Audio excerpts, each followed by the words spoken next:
risposta ser jiġi mwassal bl-isbaħ xewqat ta' Beauty Wisdom, il-Katalan, Game Breaker u Your Beauty Essence.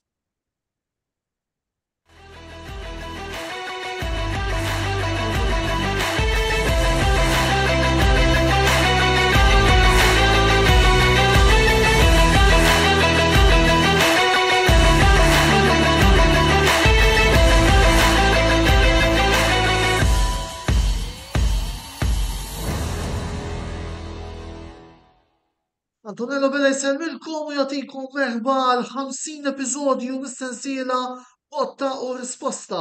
Iva js-segwaċi tagħna dan il-programm jilħaq it-tragward tal-50 programm. U illum biex ukoll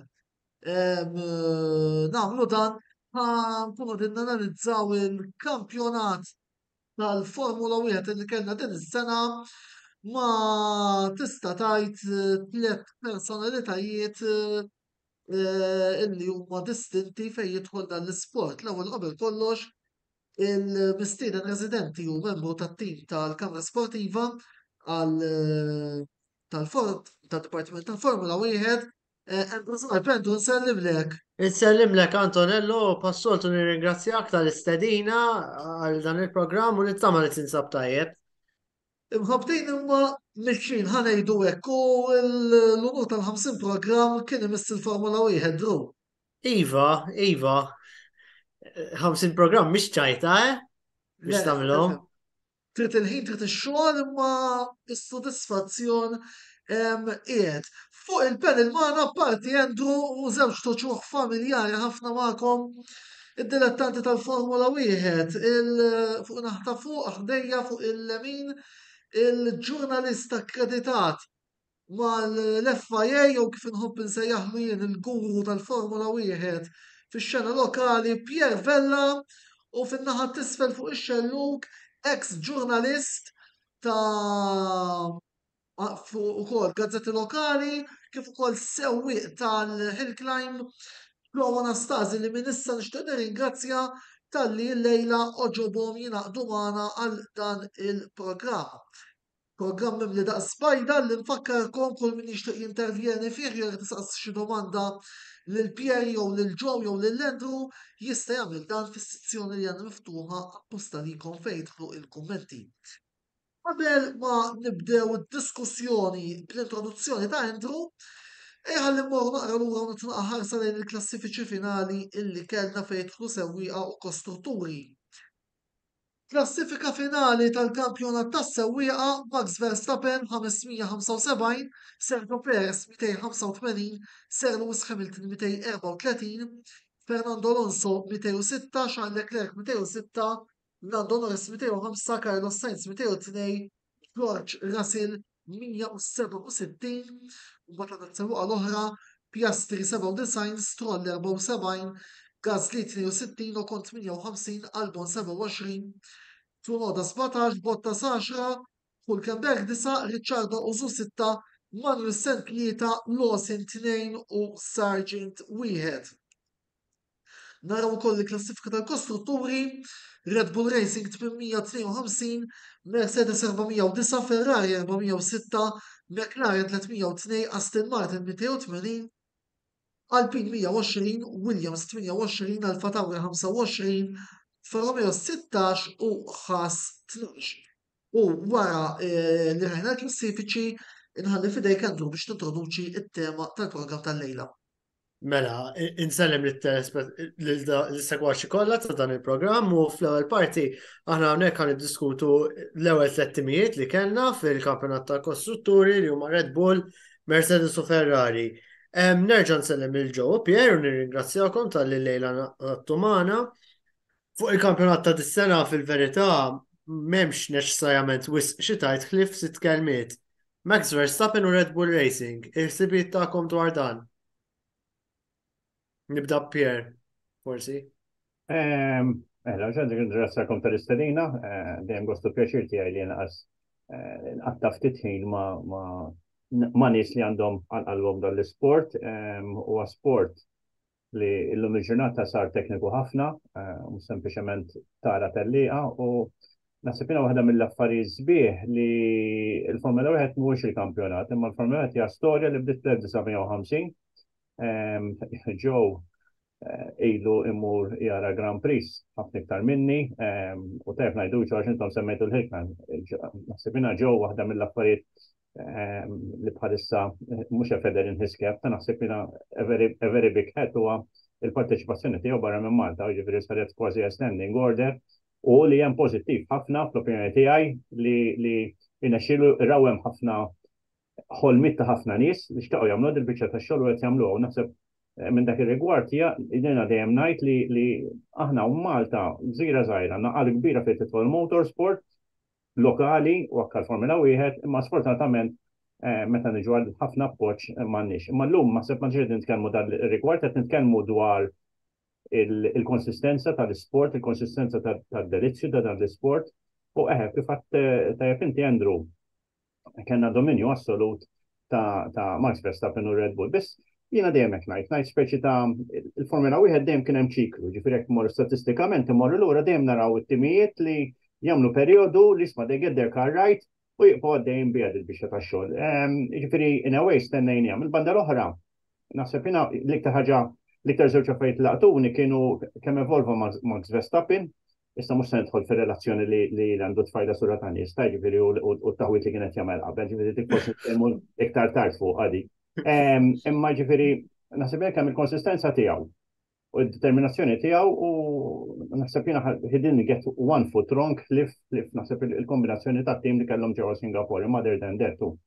Ġifieri naħseb jiena hekk ma tkunx dilettant ma tkunx supporter ta' Red Bull, tittammetti li they had a brilliant combination. L-istatistiċi jitkellmu għalihom naħseb Pierre rebaħ 19 telliqa minn 22 dis-sena l-iktar ammont ta' rebħiet f'staġun u l-aħjar win percentage f'staġun li qatt rajna.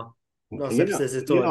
Jiena onestament qabel ma ngħaddiha ġew, forsi nkun naqra ta' dispjaċir li għandi li ma tantx taw importanza lil Honda. U ma ninsewx li l-karozza li kien hemm fiha kienet Honda u ma kellhom fejn sentejn ilhom ma nafx kemm il-fejjer kellhom wieħed wara l-ieħor u ma jafsabdu jagħmlu. Dis-sena il-magna kienet hemm u ġifieri and it proved itself in all circuits. U hemmhekk ħassejt naqra ġifieri apparti l-Ġappun, ħassejt naqra ġifieri I felt li l-Honda kellhom għalfejn tuhom naqra iktar spunt. Considering l-andament li kienet li hemm ġifieri fema il-migration li għamlu minn il-McLaren, fema disfatti li kellhom u fejn waslu issa ġifieri 3 championships wara xulxin mhix eżattament wieħed li ħares li għamlu very like you. Semmi l-Honda Pierre, fattur ieħor li nixtieq insemmi u hawnhekk ukoll forsi ndaħħal naqra lil ġew fil-kredu, il-fattur Adrian Newey illi jgħaddi żmien u dejjem naraw jirbaħ sew l-active suspension, sew fis minn Mansell, sew fis minn Hakkinen, issa fis minn Vettel, fis minn Verstappen, ġew. Adrian Newey illi jibqa' konsistenti fejn jidħlu rebħiet kampjonati mirbuħa. Adrian Newey m'hemmx tajt fuqu. Jiena naħseb illi wara Colin Chapman li l-umpoġġi, jew jekk mhux qabel Colin Chapman fil-fatt, però jekk inti tissemmi il-greats bħala designers huma Gordon Murray ukoll naturalment Gordon Murray ħareġ kull waħda kultant ġifieri interessanti ħafna. Dinna hija sore point ħafna għalija il-fatt il-regolamenti kif huma llum ma jħallux lil nies bħal Adrian Newey u bħal Gordon Murray jesprimu ruħhom kif jixtiequ. Nsemmi ftit eżempji il-famuża fan car tal-Brabham, it-twin chassis Lotus ta' Chapman u ħafna affarijiet oħra, il-six-wheeler ta' Tyrrell, ħafna affarijiet oħra. Ġifieri llum il-ġurnata sfortunatament ir-regolamenti kif qegħdin ma tistax tagħmilhom dal-affarijiet, il-fantażija ma jistgħux jużawha tagħhom il-designers. Jiena naħseb li di lil Adrian Newey taħarqu ħafna. Min-naħa l-oħra, forsi ma semmejtix fis-suġġetti fit-temi per se, biss Nixtieq nagħmel parentesi fuq Sergio Perez li dan bis-suppost karozza bis-suppost karozza ngħidu hekk dominanti vera li rebaħ ġiex tiġrijiet imma jiena hija personali kellu staġun fallimentari fejn spiss konna naraw il-bot ħafna minn Verstappen u ma nafx l-opinjoni tagħkom. Sergio Perez qabel ma nkomplu fuq is-suġġett. Forsi tista' tibda inti ġew bħala sewwi ukoll. Ta' Perez, jiena lil Perez dejjem irrispettajtu bħala driver kbir, bħala future champion, dejjem. Sewwa, issa il-fatt li Dave Verstappen assolutament mhux jinsaq lej ukoll mhu veru kellu staġun ta' fortuna Perez. Jew inkella juri kemm huwa superjuri Max Verstappen, waħda minnhom. Il-bqija m'ibda raġuni oħra, għall-inqas jiena ma nistax naħseb raġuni oħra. Għaliex hemm dak id-distak kbir bej Perez illi jiena dejjem ikkonsidrajtu driver kbir ħafna, driver tajjeb ħafna, u naħseb Pier jaqbel miegħi ukoll. Il-Perez mhux driver li tarbih, ma kien driver li tarbih.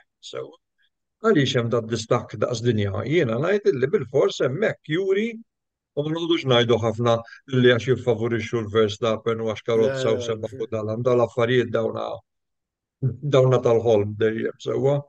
Għalija it-teams jinteressom li jirbħu żewġ drivers sewwa. Ġifieri again, question mark kbira għaliex dat distakk kbir. Jiena ngħid li Verstappen is in a class of his own. U r-riżultati jurew dis-sena. Sewwa nsew il-Perez.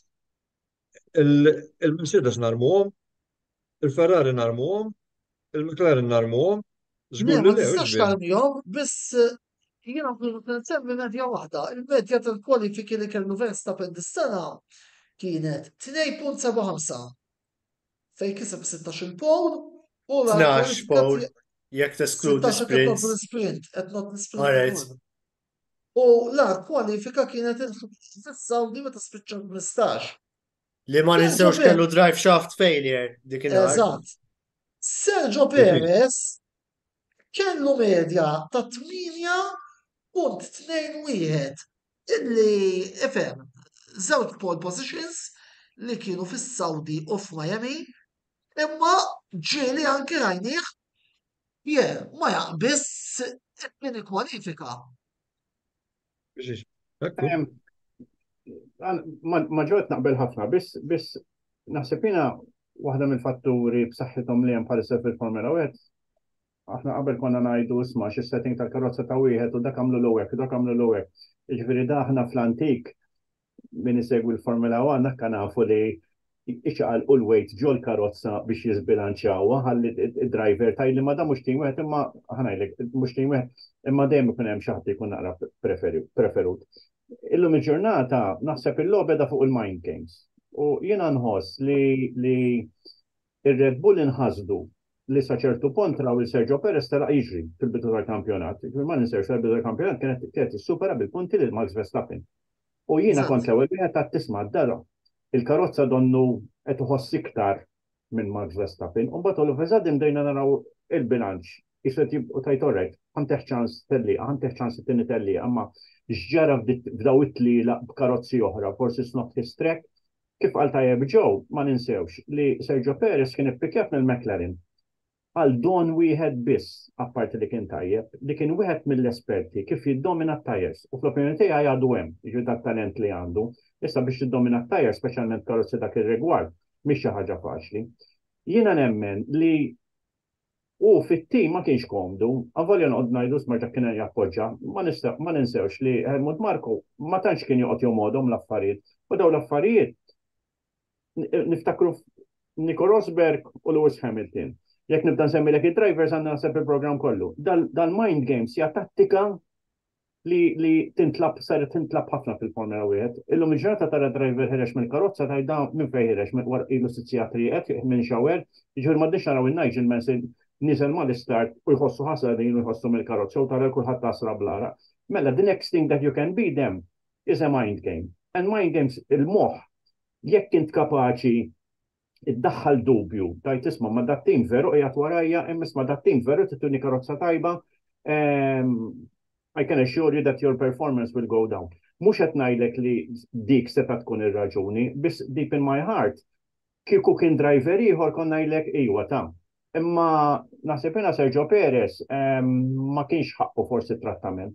Mill-banda l-oħra kif qatt fil-bidunet. Jiena inħoss kif qatt fuq l-istess Lewis Hamilton li driver tal-Formula 1 jew jirbaħ kampjonatu jdabbar rasu għax kien jaf fl-sena ta' wara ħarġ jagħmel fjask. Jew inkella jkompli immatura u fl-opinjoni tiegħi li qed jagħmel Max Verstappen dak li qed jagħmel. Ġifieri kif għamlu nies bħal Prost, kif għamlu nies bħal Lewis Hamilton, kif għamlu nies bħal Michael Schumacher, ġifieri min kien kbir kompla jikber.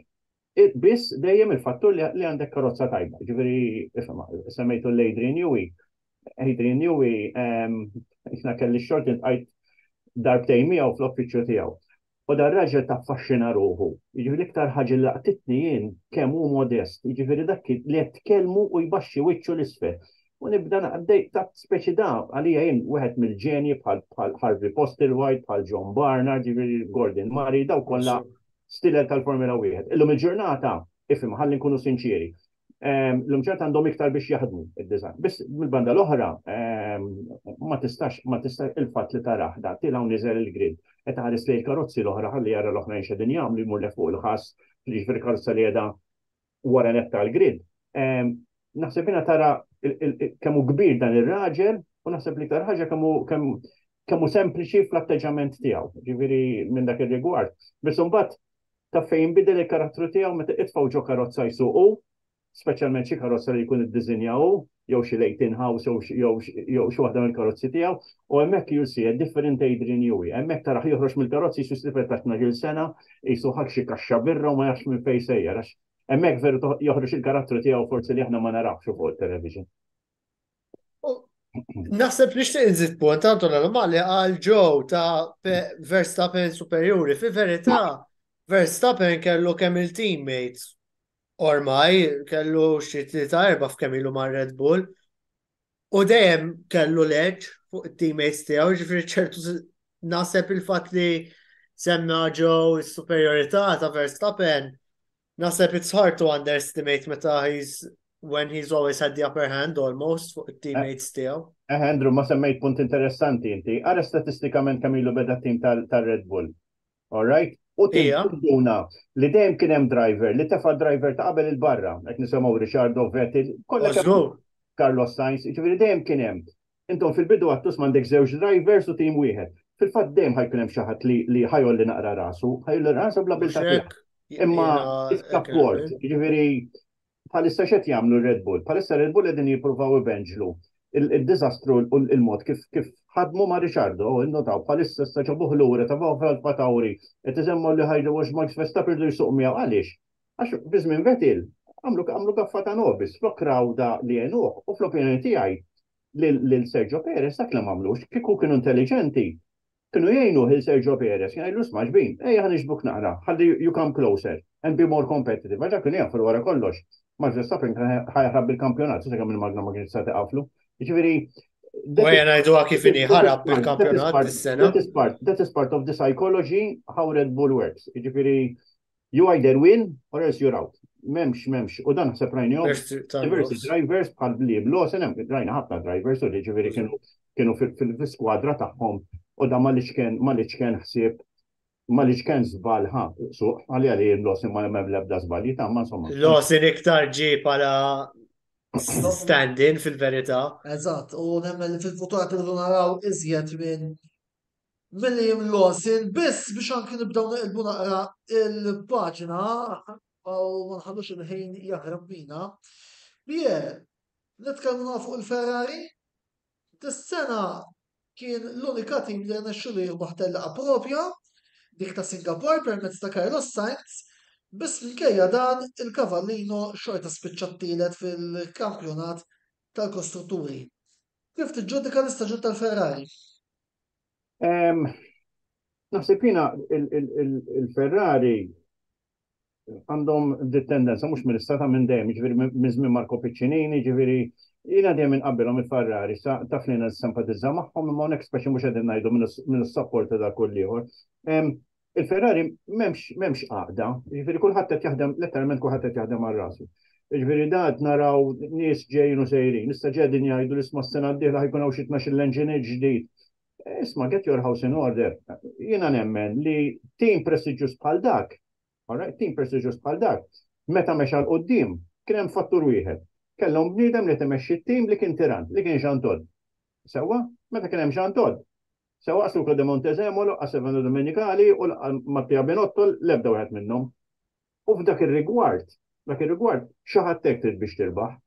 Sewwa, jiġifieri da qabel ma beda l-istaġub da x'għandna karozza tajba, x'għandna hekk, u nwaħħlu f'dak, għax Carlos Sainz mhux sejr tajjeb, għax Leclerc jekk il-karozza rajniha from day one. Jekk bdejna naraw li l-imbirka ta' karozza ħlif mhix kapaċi tella temperatura tat-tajers jew inkella kien hemm circuits fejn letteralment assetgħu jikkontrollawhom. Mela, something is dramatically wrong. Kien hemm teams bħal McLaren li qabdu sma qalu għandna diżastru u ġabu letteralment karozza ġdida. U saru kompetittivi ma jlekx daqs ir-Red Bull, imma naħseb kieku il-karozza li għandhom kienu fil-bidu tal-kampjonat, konna naraw kampjonat kompletament differenti, ma jlekx li kienu xorta tajr fuq Red Bull, imma id-distak kien ħafna żgħar. Jiġifieri jiena fl-opinjoni tiegħi il-Ferrari kieku jinkellu jgħidu li jisma' x'tista' tagħmel? Ngħidlek isma' take a step backward. Ara naqra xemm, ħares naqra warajk x'għandek u mexxi l-qudiem. Għax inkellek ħanqogħdu sejrin hekk. Fil-fatt, Vasier x'ismu hawn dal-aħħar ġranet qal isma' il-karozza kienet diżastru ma nitkellmu xejn fuq tas-sena d-dieħla, ma nitkellem xejn. Enzo Ferrari kien jgħid il-reġina tal-inverno ġifieri tat-testing ma jfisser xejn x'inhu l-andament tat-tellieqa. Fil-Formula wieħed illum tant għandna restrizzjonijiet, l-għandna testing, l-għandna tessja karozza, kollox fuq is-simulator.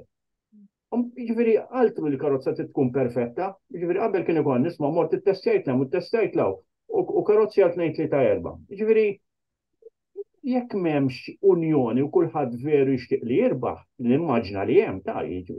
But they are lacking leadership. I'm very sorry, ġifieri the leadership is not there. So m'hemmx sens naħseb li trid tajt Pier f'erba' frażijiet li m'hemmx dak is-sens li qed jiġbdu ħabel wieħed fl-aħħar mill-aħħar il-Ferrari bħala tim. Għanajdlek jiena mhux illum ta' jiena di Irvine darbet nitkellem miegħu, konna din letteralment bil-qeda wara garax qed niklu sandwiches u qalli għax intom semmejtu għax tim. Għalli ħanajlek jiena għalli kull gearbox li għandi għalli kollha ta' Michael Schumacher li kisseru r-ranġa u ġew fuq ita. Ġifieri dak ngħidlek di Irvine 1996-1997. U ma tarx ibidel. U jekk immorru iktar lura b'Marco Piccinini, l-istess ħaġa, l-istess andament kienu jagħmlu. Tajdi allura ma jinbidilx. Jiena dispeċini, il-politika qatt ma tħalt fihom xi ħaġa li toġobni, imma kultant il-Ferrari huma naqra ta' partit politiku. Ġifieri u għalhekk ħanerġa' nsemmi. U fil-fatt jiena dina ħafna anki bejn is-supporters tal-Ferrari stess illi jitrattaw sewwi differenti minn ieħor. Fil-fatt dan istaġun u anke forsi nisma' naqra ta' ġew fuq dina. Kemm ta' nara supporters tal-Ferrari. Leclerc. U ma tkun disciplini ġbdilhom l-attenzjoni speċjali għandkom il-Sainz. Tajjeb daqs Leclerc. U fil-fatt, vera li Leclerc rebaħ il-kwalifika ma' 5 pole positions. Dejjem qed nottu l-spritze, imma ma rridux nsew ħaġa, il-tenna rebaħa. Sainz b'mod tattiku ħafna, ġob il-mod kif Carlitos rebaħ it-tellieqa, Singapore, u anke id-divaw fil-klassifika vera ftit. Jien personali, u ma nafx hekk nimmaġina li ħataqblu miegħi it-tlieta li intom. Voldiri, Sainz huwa validu daqs Leclerc u din hija forsi xi ħaġa li ċertu tifożi qatt iridu jiġu naqra nseħħuha. X'taħseb ġew? Iva naqbel 100% miegħek li Sainz impressjona ħafna dis-sena. Fil-fatt jekk inti tara il-figuri ta' teammates, paragun ta' teammates, Sainz u Leclerc, anki bħala punti per eżempju, bħala punti ftit hemm differenza, ftit żgħira hemm differenza fil-punti fil-kampjonat bejn wieħed u ieħor. Kif? Infatti, 4 punti favur Leclerc. Preċiżament, Qed neħdu preċiżament. dal-grafik infatti. Issa, jiena l-Leclerc dejjem oġobni ħafna mill-bidu tiegħu kien jidher li huwa ta' ċerta klassi u li għandu futur, sewa. Però Sainz veru, meta inti tipparagona ma' Leclerc li jiena nikkonsidra kif wieħed mit-top drivers li hemm, Sainz għalija dis-sena veru ura klassi tiegħu, veru ura. Ħaġa sabiħa, però bħalma għal dejjem Pieru jini li nifollow il-Ferrari u l-Formula 1 bidejjem. Kien hemm daqsxejn wisq politika fil-Ferrari. Ġifieri il-problema bħalma qal Pier, il-problema hija interna il-problema tagħhom. Il-karozza tajba, il-drivers tajbin. They just can't get their act together fl-aħħar. Dejjem, ġifieri bażikament hemm qegħdin. They are as competitive as anybody else, għandhom karozza kompetittiva sħadd ieħor, però fl-aħħar jiżolqu fin-niexef dejjem. Pereżempju, pit stops tagħhom, strateġija tagħhom, in partikolari l-istrateġija tagħhom diżastru assolutament. Jiena ngħidlek illi kieku ma kienx għall-istrateġija, easily kienu jiġu t-tieni fil-kampjonat, easily. Strategic il-problemi tagħhom kienu Id-distak ħafna. kien minimu wkoll hemmhekk ġew. Kif? Id-distak ukoll kien minimu hemmhekk. Preċiż. 4 punti, 3 anzi. Mhm. Jiġifieri. Kumment uħal forsi nixtieq nuħu mingħand Pier qabel ma naqilbu fuq il-Mercedes, jiġifieri Andrew ibqa' li naqra standby. Għax ovvjament se tkellem fuq il-żommi hawn inti. Dan ħafna diċeriji Alesi, Leclerc, ħafna paraguni. Qabel magħhom. Le,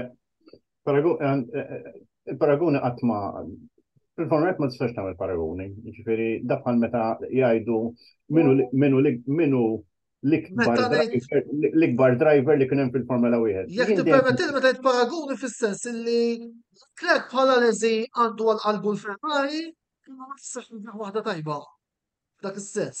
Dak ħanajdlek, naħseb jiena kull driver tal-Formula 1 di moment li ju ipoġġi ruħu ġo karozza tal-Formula 1, naħseb at the back of his mind dejjem jgħid xi darba xieqonsu il-Ferrari. Jiġifieri da rajna ħafna drivers li marru hemm u speċi jgħidlek isma' ma nista' ħadd il-pinikil tiegħi volja ma rbaħx.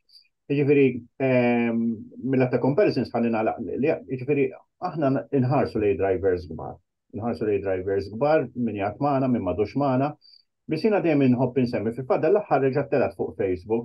Jien niftakar darba Michael Schumacher saq il-karozza, il-turbo assist ta' Patrick Tambay.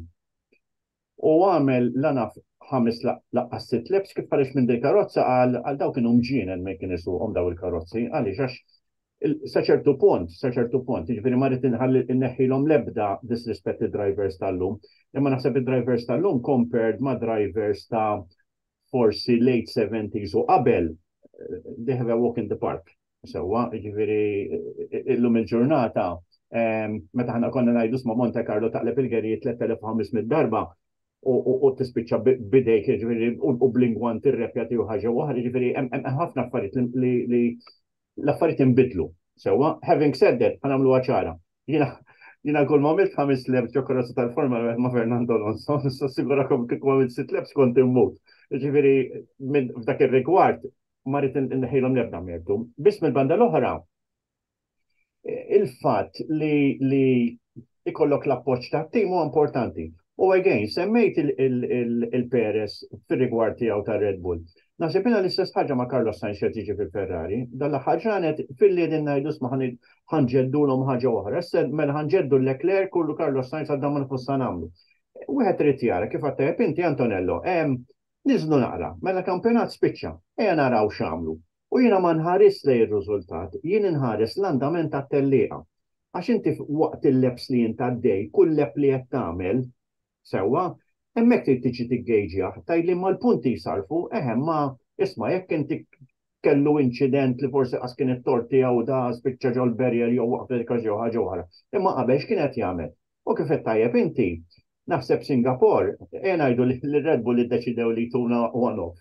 Sewa, imma ir-Red Bull, naħseb l-istrateġija li juża mal-Lando Norris kienet xi ħaġa li letteralment inventaw.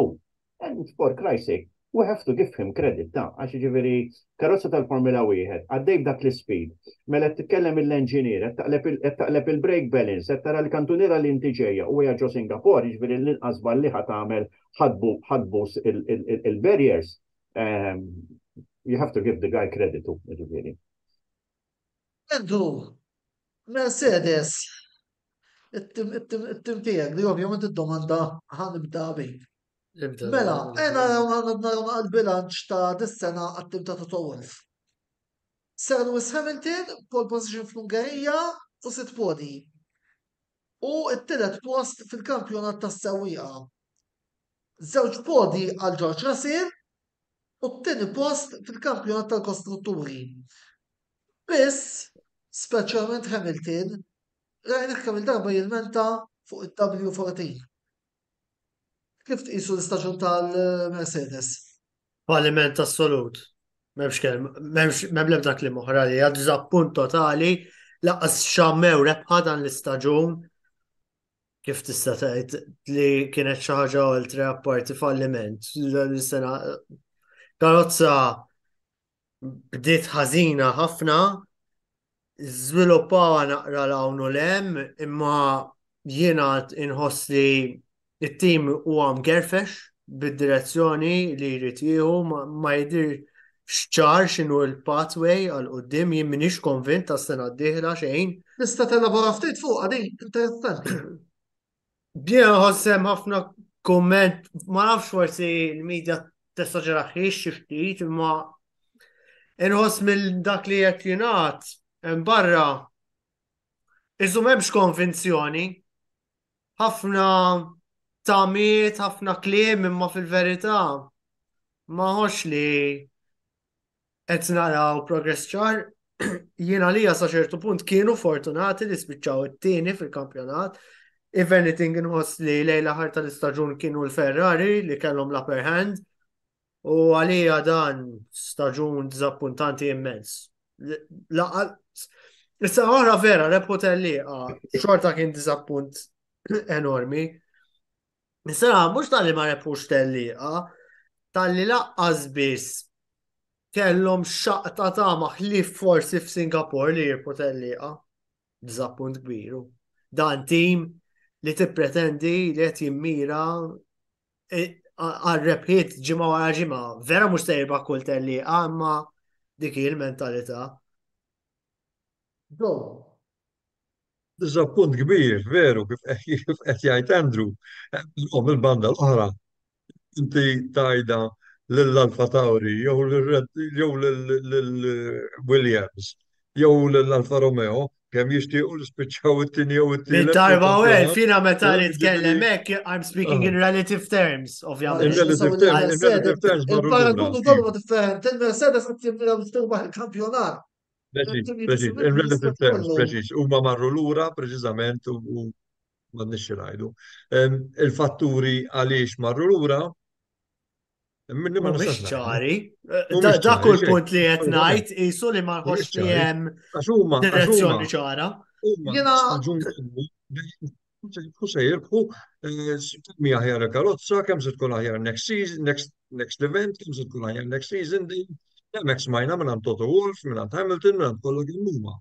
Ma sfortunatament. Fil-verità biex qed titkellem hekk ukoll naħseb jekk sinjali minn m'għandekx il-karozza tajba kif tixtieq inti biex tajt telliqa li jmiss, season li jmiss. Jiena l-oqgħet kumment fuq dan sinjali you're underachieving nara jien. Jiena l-oqgħet kumment li malli għamel l-ewwel laps Sir Lewis Hamilton kien isu ġajta nħoss se jkun staġun twila li jom.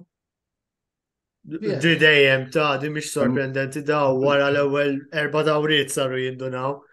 Kif fatt mur l-andament. Ħanej, qed naqbel Marko sa ċertu punt. Ma ninsewx. L-iktar tal-Formula wieħed mhix esattament l-iktar ħaġa sempliċi li wieħed jista' jagħmel. Jiġifieri l-isfortuna hi li kaf l-ewwel kummenti li ta' ġew fil-bidu, l-isfortuna hi li l-lum il-ġurnata regolamenti tant huma ristretti. li you either have a winning car, jew nkella għandek diżastru. Veru, it's win or bust. Issa, ma ninsewx li fil-Formula 1 naħseb waħda mis-sigriti li hemm kull tim għandu minn 2 sa 3 minn nies biex ħares li regolamenti u jara tisma' hawnhekk kif nista' ndur naqra ħalli imbenġira l-affari. U jiena fl-opinjoni tiegħi, jien naħseb li l-Mercedes ħadu dik id-direzzjoni. Bdew dawk il-famużi li m'għamlux is-sidepolls u ħaġa oħra. Issa, meta inti jġrilek xi ħaġa bħal dik, awtomatikament int tkun difens. U li ħajġrilek li jekk ħadbiddel, jew ħadmur tajjeb kif għamlu l-McLaren, għax il-McLaren bidlu l-karozza kompletament u saru kompetittivi overnight. Jew kella ħadmur iktar ħatodos. Issa jekk ħadd iktar todos tinsix għandek l-sponsors qed jingħerdulek, għandek id-drivers qed jingħerdulek, jiġifieri it-tim ħajinħoloq ċerta Vicious cycle naħseb. pressure, And it will become a vicious circle. So it will definitely become a vicious circle. Without going into details, din is-sena kien hemm ċaqliq ġottin ta' ċertu personell li jiena naf li daw fil-li jedinaw fil-li suħad emotion li ħod. Boston Michael jittela. Nafu. Kien hemm diversi nies li bdew jaħdmu u mbagħad all spustjawhom. Issa tajli, ma jina must nedħol fil-mertu għali xukif, imma kifat fil-bidu. U ma ħaddu ċans, għalus ma ħaddu ċans l-karozza. U sfortunat il-karozza ġitar. Issa, jekk forsi tiggejġja, jekk inti tiggejġja il-ħiniet, jina ħammur naqra l-ura li Red Bull. Jina l-imħatra tijaj kienet, kont najt isma mela sa Silverstone. Max Verstappen kellu average ta' bej 13 u 15 sekonda ta' advantage fuq minn ġittini wieħed, apparti il-races li ma rebaħxu. Wara Silverstone, jekk dak il-gap ħajqpa, ħajrpuh il-kampjonat, għaliex għax ma ninsewx aħna ma semmejniex il-budget gap. Iġvir da mill-att ta' development tal-karozza, daw minn awwistu sal-aħħar tal-kampjonat ma ġabu assolutament xejn, fejn McLaren ġabu karozza ġdida u xorta baqgħu jirpu, mela hemmhekk qed tara d-dominanza tagħhom. Mela int minn Matrit jekk kienet nipprova nlaħħaq ma' daw in-nies. Da min jaf, l-enġiniera ta' kwalinkwa tim li bdew jgħidu isma' daw kif għadhom bl-istess karozza u qed jiġru bina, jiġifieri statistikament sal-aħħar rejs baqa' dejta dak it-tip ta' gap. Sewwa, mela minn Matrit ovvja ħajkun hemm pressure enormi. Issa li hemm li hu forsi kien differenti d-snin mis-snin ta' qabel kien hemm proċedura. Li kif wasal Silverstone kien il-ġiro di boja kif jgħidu Taljani. Jekk jiena mhix kompetittiv mela isma' insih il-kampjonat, nibdew naħdmu fuq il-karozza tas-sena d-dieħla. Sewwa u nibda nitfar riżorsi lem. Din is-sena kulħadd baqa' jiġġieled għax kif għattajb inti Andrew. Il-karozzi ħafna minnhom tant kienu diżastru. Pereżempju l-Alfa Romeo kien każ ieħor, l-Alfa Romeo qas biss eżistew dis-sena. Li daw baqgħu jiżviluppaw. U nispera li din mista tirrifletti fuq is-sena d-dieħla. Jiġifieri mill-att ta' development u l-preparament li hemm. Imma all in all, naħseb it-gave, aħna bħala dilettanti, ħanajdu hekk, aħna bħala dilettanti naħseb it-gave us the chance li nelaboraw ftit iktar fuq it-timijiet. Għaliex għax minn armatit inti meta għandek wija, mhux dak ħajtla jiġu quddiem mela ħan nipprova niffollowja it-timijiet l-oħra. And it was very obvious li most teams, inkluż il-Mercedes, they were struggling, ġifieri frustrazzjoni assoluta. Naħseb li apparti il-McLaren illi għamlu progress enormi fit-tieni ħaf kif qed tajt Ma Pier. nitkellmu fit-tieni parti ġew fuq il-McLaren. Iva kollu so.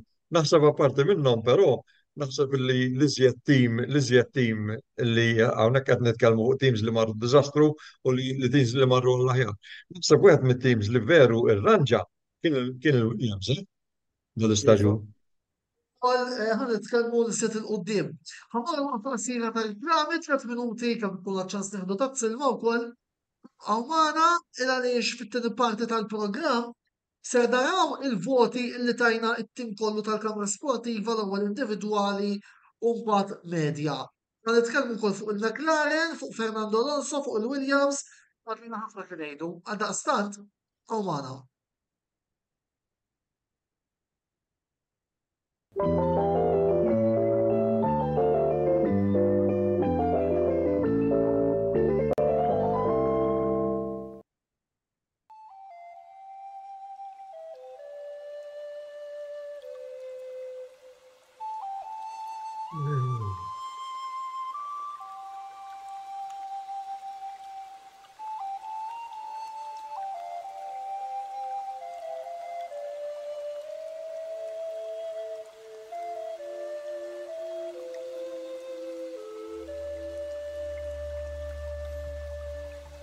Beauty Wisdom tal-Fgura għall-aħjar prodotti u servizzi ta' sburija. Żuru wkoll Nails by Xerawna fl-istess stabbiliment għall-aħjar servizz ta' trattament ta' dwiefer.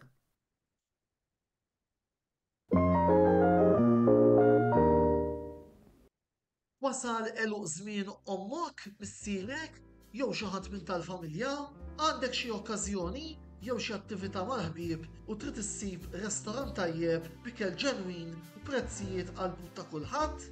Post wieħed għandek issib El-Katalan tax-Xajra fejn issib għażla vasta ta' pizza, pasta, grills u għaġin f'atmosfera b'element familjari.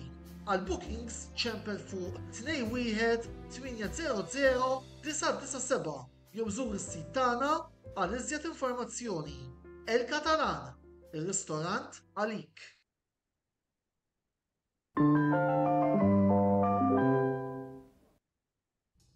Ngħidu għal-aħħar waħda minn Game Breaker.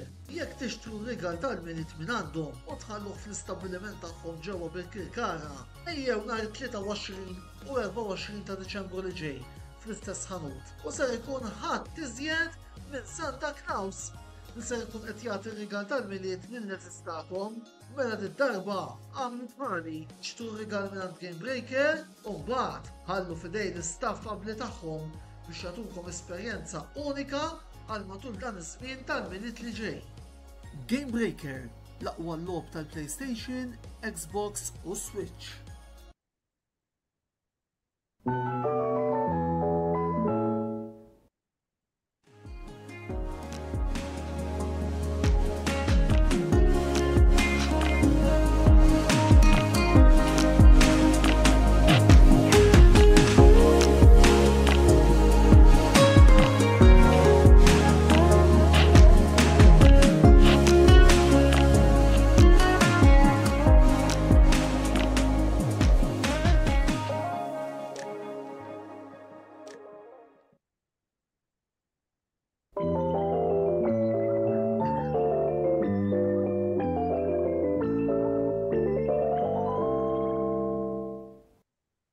Merħba lura t-tieni parti tal-programm Botta u Risposta fejn il-lejla qegħdin nibda analizzaw il-kampjonat tal-Formula 1 li intemm ftit tal-ġranet ilu u issa wasalna biex intukom naqra il-marki li il-tim tal-Kamra Sportiva, d-Dipartiment Formula 1 ta' tim tal-Kamra Sportiva ta' mbagħad nieħdu naqra l-opinjoni tal-panel li għandna fuq dawn il-voti. Mela nibdew bil-voti illi tajt jiena għal dan l-istaġun illi huma qegħdin tarawhom hawnhekk. Mela, skużaw ruħna ħarġet il-jingle tal-reklami wkoll imma issa reklami narawhom iżjed tard. Mela, il-voti tiegħi Red Bull 10, Mercedes 6.5, Ferrari 7, Mercedes 8, Aston Martin 7. McLaren 8 naħseb rittajt. Hija McLaren Mercedes 8, ġaħed. Mercedes 6.5, grazzi Andrew, Alpine 6, Williams 6, Alfa Tauri 6, Alfa Romeo 4 u Haas 4.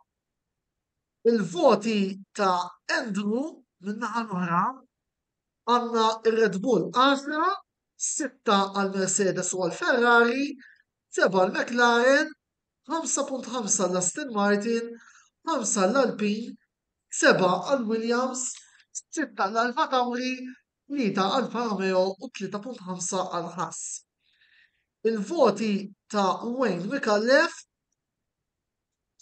10 għal Red Bull, 6 għal Mercedes, 7 għal Ferrari, addirittura 9 lil McLaren, 7.5 għal Aston Martin, 5 Renault, 6 għal Williams, 5.5 għal Tauri, 3 Alfa Romeo u Haas li bħala medja eventwali tiġi 10 għal Red Bull, ovvjament ġew moddi għal voti tiegħi ta' wejnu ta' Andrew u mbagħad aħadna medja morna l-4.5, għandek 10 Red Bull, 6 Mercedes, Ferrari 6.5, McLaren 8, Aston Martin 6.5, Alpine 5, Williams u Alfa Tauri 6, Alfa Romeo 3, Haas 3.5. Il-panel tansbu fuq dawn il-voti, nixtieq nara opinjoni fuq il-voti li tajna. Jekk taqblu x'moħħhom jew le. Joe, Pierre, Nerġa'? il-kummenti tagħkom fuq il-voti tagħna. Qbil ta' bażikament, qbil kbir. Il-ħass ma nafx għaliex tajtuhom daqshekk ftit, għax il-ħass fil-fatt sorprendew ħafna dan l-istaġun. Biż-żewġ drivers li huma. Fejn soltu drajna ħass dejjem tal-aħħar jew ta' qabel l-aħħar. Sar anki bħala qualifying, anki bħala sprint races, anki bħala kollox. Marru ħafna ħjar milli naħseb ħafna minna pretendew. Però ta' ma ġabux il-punti li kellhom iġibu, però vera li jom jagħmlu. Jien onestament stennejt naqra ħjar minn għandhom, mhux se Jom nikdeb. jagħmlu kwalifiki tajbin bħal pereżempju f'Miami. Imma mbagħad mit-tliela when it really counts. Dika effettivament l-istess ħaġa bil-Williams, ngħiduha kif inhi. Williams stennejt inqas actually u marru aħjar mill-istennejt. Promising Infatti, immens. Kif? Infatti Andrew Tom 7. Jina impressjonawni, to Il-Williams. be honest, il-Williams dis-sena Iva. fej l-aspettattivi marru aħjar mill-istennejt, mentri l-ħas mux l-istennejtom, Sorry. mux l-istennejtom jirbol l-album. kampjonat, Joe? imma stennejt Sorry. aħjar.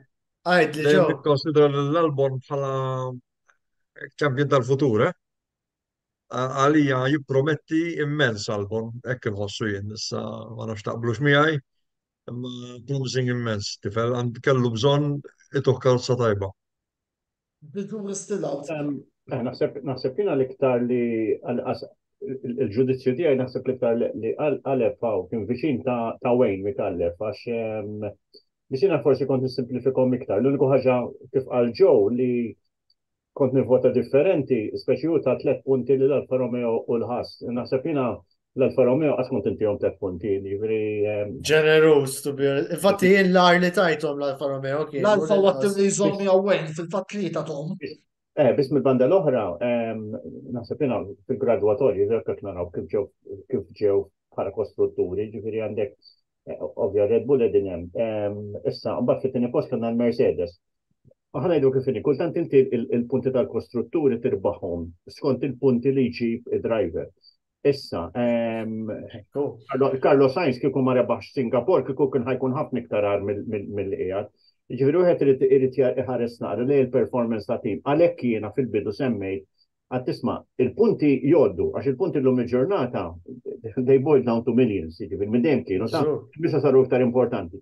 Imma b'banda l-oħra naħseb jiena tajjeb li driver u karozza għal-inqas l-opinjoni tiegħi kif inħares li għajin, da ma jfiss ma ngħidx isma' għandu 42 lep għamel 38 lep sejjer tajjeb u mbagħad forsi nqala xi ħaġa ma kienx kondizzjoni tiegħu u da waqaf. Jiġifieri you have to give credit to the person. Jiġifieri mill-banda l-oħra jien għalhekk qed ngħid isma' fil-verità il-McLaren they definitely deserved to be number 2 this sena. Ġifieri definitely. Ġifieri il-kambjament li għamlu kien wieħed ta' barra minn hawn. Ġifieri konnina ma naraw tim tal-Formula 1 tal-epoka tissa għax di ħaġa oħra il-forsi wieħed titkellem fuq wkoll li kien hemm dak il-kambjament enormi. U b'żewġ drivers. Was night and day fil-fatt. Ġifieri u żewġ drivers qed tippuxxaw il-xulxin. Bil-banda l-oħra ġifieri jifhimha, il-kumplament qed naqbel miegħu. Ġifieri l-Aston Martin fil-li kienu hemm fil-isparixxew letteralment u di hija tradizzjoni jekk naraw naqra statistikament it-tim tal-Aston Martin kif kien qabel bil-Force India żamm l-istess metodoloġija ġifieri jibda b'saħħtu u mbagħad development jispiċċa u nafu li korsa Formula 1 apparti ma jkollokx l-Adrian Newey it works in cycles. Ġifieri inti you have to keep improving up to at least halfway in your season. Ġifieri per se qegħdin hemm il-pija kif qal tajjeb ġew. Din is-sena jiena biex ngħid il-verità kienet ċaġa li ma tantx kont inħares liha, imma id-drivers fl-opinjoni tiegħi dis-sena kollha kemm huma, ta' ġifieri inkluż Liam Lawson, they gave an outstanding performance considering the car or circuit where they were. U naħseb di għatta forsi sentejn ilu, għatta sena li għaddiet u għatta dis-sena. Jina għandi ċerteta kif għandu ġew ukoll. Ġifieri ifhimha il-parti tagħna fuq dinja jonqos jgħid mhux bħalkom għadkom żgħiru baqalkom. Biex jiena kuntentissimu għax ngħid isma' il-futur tal-Formula 1 huwa b'saħħtu. Ġifieri sfortunatament qabel konna naraw drivers jiġu bil-valiċetta tal-flus u tajtu mill-Milizza San Stefano ħajdu. Illum il-ġurnata għandna drivers li they're proving their worth. U naħseb jiena jawgura tajjeb ħafna l-Formula 1, għax meta inti għandek nies bħal Albon li qegħdin f'karozza inferjuri u xorta qegħdin jekstraktjaw jiena niftakar 13 sena kien jgħid isma' karozza jekk tittik 80%, ipprova ħudilha 81%. U naħseb daw id-drivers qed jagħmlu dak biċċa tax-xogħol, considering the tools that they're working with. So yes, jiena qed nara futur tajjeb ħafna. Issa sa jsir wara l-kwinti bejn bejn FOM u l-FIA, jekk mhux ħajamlu kampjonati separati. Jew jew ħanamlu kampjonat kollu ġol Amerika u naraw marinas u casinos, dik storja oħra mbagħad. Infatti għaw Mark Trapani, u nistaqwa ċittana Pier, kienet jaqbel miegħek, kienet jgħid konferma tal-qed Pier fuq ix-xufera u għal-fatt li dawn kollha żammew posta mas-sena d-dieħla u tinija l-ewwel darba infatti illi mhux se jkollna bdil f'timijiet. L-uniku sewwieq li nbidel kien Nick De Vries għax propja hu beda l-istaġun mal Alfa Tauri u f'nofsu Ricciardo ħaddu postu. Imma l-bqija u interessanti wkoll mhux tal-li kollha għadhom hemm, ħajkunu għadhom hemm is-sena d-dieħla, tal-li l-ebda kambjament ta' timijiet, literalment kulħadd baqa' fejn Tal-pjazza. li qatt ma niftakar.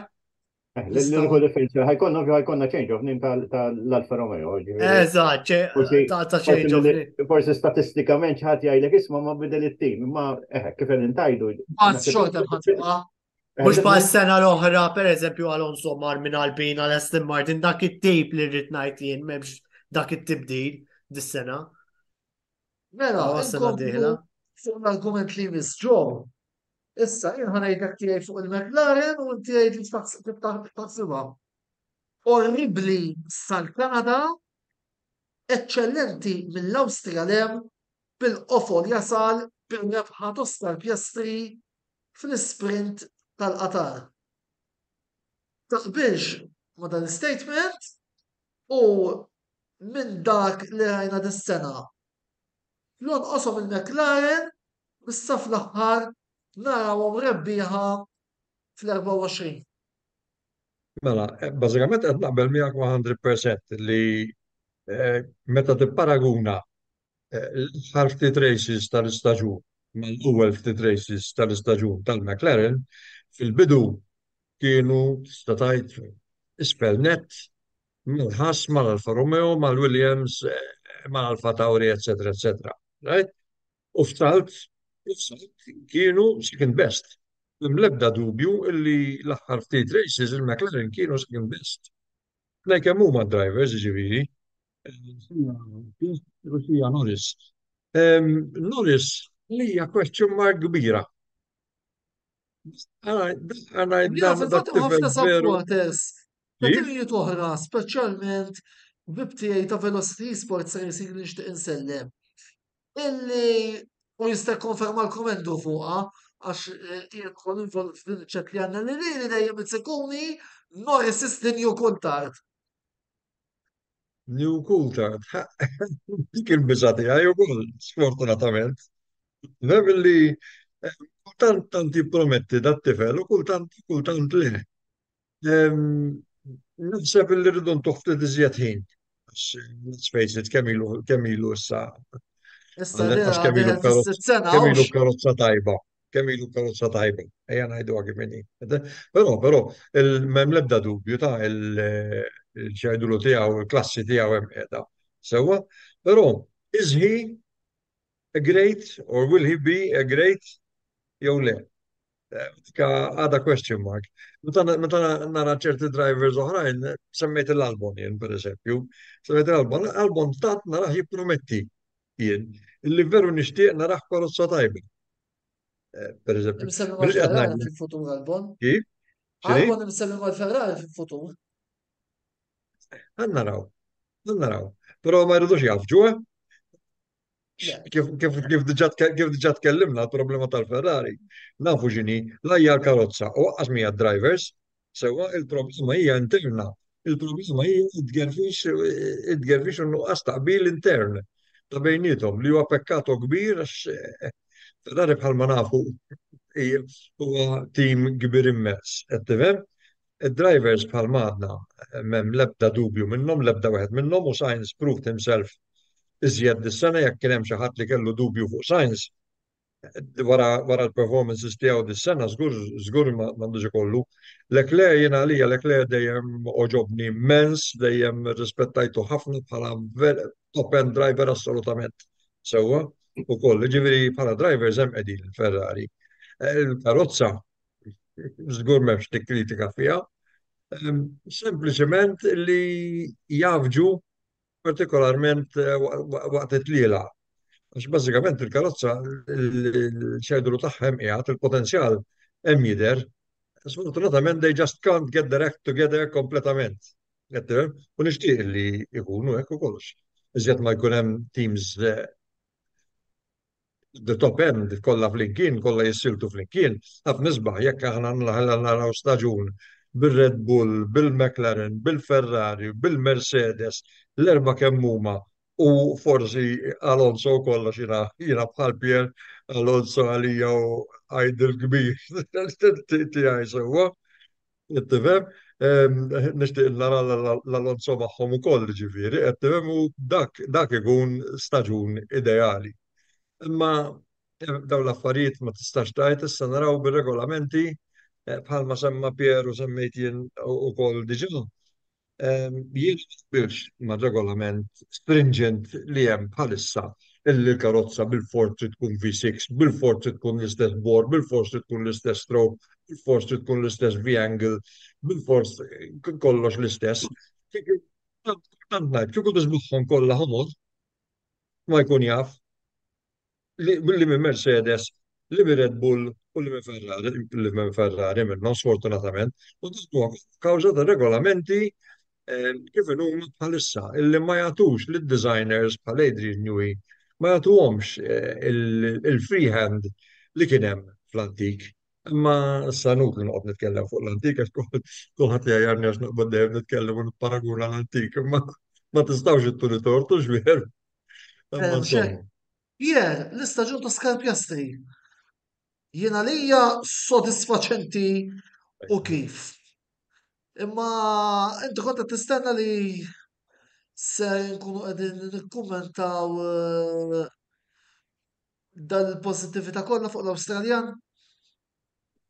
Nasibina li semma Joe, li semma Andrew li, sorry, li Nando Norris kien naqra unstable, apparti ħar-rekord ta' kemm il-trofi kisser u kemm il-flix kun faqa il-podium, ġifieri. Nasibina kien fattur li kondizjonatu di. Ma ninsewx li met inti għandek kważi driver ġdid, ġifieri kif kien Piastri. Tajt isma da rajt ħemel sena qed jieħu gostu. Imma him in business from day one. U naħseb dik il-kondizjonatu ftit li fejn fit-tal-ġranet qabel, fit-taxxur qabel, għal isma I'm going to lead the team, u isma xini number one driver, u fid-qawin ħin sub driver li kważi he's feeling much more at home ġo team u fil-karozza minnu. Naħseb xi ftit jew dik gelf xitu ftit. Gelf xitu mill-latta isma' hawnhekk jista' jkun li għandi problema. Fil-fatt ġara. Naħseb jiena meta it-tnejn li huma elajnjaw lilhom infushom u bdew jaħdmu kważi flimkien, hemmhekk rajna a threefold advantage fuq it-team, jiġifieri ġiet il-karozza, sakemm ma kienx hemmhekk u ma bdew jagħmlu xejn, kważi they were stopping on each other's stops. Sewwa, u pjuttost ngħidlek Piastri kienet imur aħjar mill-Lando Norris mill-att ta' performance u mill-att ta' prestazzjonijiet. Imma mbagħad all of a sudden bdew jaħdmu flimkien. But yes, definitely, li da qed itħossu naqra uncomfortable. Isma' jiena I have to get my act together. Ġifieri di ħanerġa' nsemmi jiena il-fażi ta' Red Bull li Red Bull isma' fight it out u ġġieldu. Fil-każ ta' forsi McLaren, naħseb kien hemm naqra kif naqbad ngħidlek. Kliem wara l-kwinti, ġifieri mhux ħafna pubbliċità tipo kif jagħmlu Red Bull u t-timijiet l-oħra. Isma' ejja naraw x'għandna bżonn isir. Having said that, aħna semmu Ron Dennis. Ron Dennis nafu li kien tiran ieħor u ġifieri u minnaw naħseb mhux il-kappell u naħħu kien team manager li l-McLaren wassal ħafna postijiet. Biss, jekk intom taraw naqra l-istorja tal-McLaren, ftit li xejn taraw. Naħseb l-uniku darba li kien hemm li inqalat kustjoni kienet il-famuża Fernando Alonso u Lewis Hamilton dik is-sena famuża, biss jiena dejjem ngħid. Jiena dak iż-żmien ġiet il-Head Communications Manager tal-McLaren. Għalt li Pier, għalt li qed taqra, għalt li mu veru xejn. Għax il-problema kien ġo team u l-problema kien ħoloqa sa ċertu punt Ron Dennis, and he had to solve it. Jiġifieri il-McLaren naħseb waħda mill-affarijiet saħħithom li kien tajt isma' kien hemm qed insennaw Ellen Prost ma għawx ħalli ġorru xejn l-istess karozza. Imma jekk tara naqra l-istorja tal-McLaren, qatt ma nafu li kien hemm xi skandlu semmu hekk. L-ħareġ fil-pubbliku. Ġifieri kemm setaw it was condensed within the team. Issa, jekk int għandek żewġ drivers. Kellhom skandlu partikolari tal-Spygate. Skużi? Spygate. U imma ma niftħux kodba, għax li Spygate kienet a combination bejn żewġ. A combination ba kellhom party, ejja ngħidu hekk. Għalli tiftaħ Kien naqa' skandlu. Għax inkella inti semmejt l-ewwel domanda li semmejtu fuq Toto Wolff issa u l-FIA u l-FOM. All right, di peanuts fejda kienar, imma fuq l-Spygate xi darba nagħmlu programm sieħ u nirrakkuntakom ġistejjer driving. Ma tkunx idea ħażina forsi għandna. M'għandix dubju. Neħdu l-istadina tiegħek fiha u forsi niddiskutu naqra bħala tim nkellmu klura fuq għadin. Lex, jiena naħseb li waħda mill-affarijiet tajbin jew sbieħ li hemm fil-Formula 1. Sfortunatament sport ieħor tisma' ħafna skandli ta' dak. Issa fil-Formula 1 kien hemm ħafna ta' skandli għax dik is-sena li qed insenna naħseb qegħdin ngħidu bejn 93 u 95 u 96. Ngħidlek il-moviment ta' drogi u l-affarijiet illiċiti li kienu jiġru minn ġol Formula 1 u kif iġġalqu l-flus, naħseb jiena kif l-lum nistejħu dak il-money laundering kien xi ħaġa ta' barra minn hawn. Biss letteralment fittex biex issibhom daw il-każi. Tgħidha lura kien hemm nies bravi li qed jaħbu, ngħidlek le. Għaliex il-Formula 1 nekki. Il-Formula 1 mhix dak it-tip ta' sport li int ħad toħroġ hemm barra u ħad tibda tajjer il dak u tajjer il-ieħor. Ikun hemm momenti, but they're few and apart. U mill-banda l-oħra, ma ninsewx ħaġa waħda li huwa wieħed mill-ftit sports fejn tidħol il-motorsport li jiena naf li sejra x-xogħol u ma nafx ħan niġi lura ħaj. Sewwa, ġifieri, u naħseb li kultant aħna ninsew dal-fattur.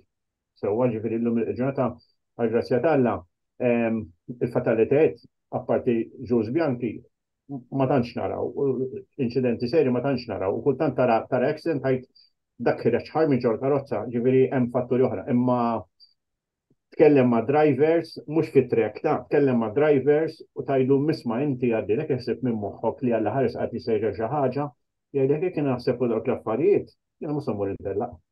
Ġifieri mhux hekk. il-fatturi dun nżommu f'moħħna wkoll. Mela, Pier, ħalli tkellimna fuq da muttar. U issa ħan nitkellmu fuq sewwi illi taf biżejjed u żejjed dwaru. Il-ħabib tiegħek Fernando Alonso li fl-età ta' 42 sena irnexxielu jikseb minn podi fl-ewwel staġun tiegħu ma' Aston Martin. Naħseb li ftit kienu dawk li kienu qed jistennew dawn ir-riżultati eċċellenti mill-Ispanjol dis-sena. Naħseb Fernando Alonso meta għalisma ħu sabbatical, jekk tara naqra l-istat kif kien letteralment he was a destroyed person, ġej minn staġun waħda wara l-oħra.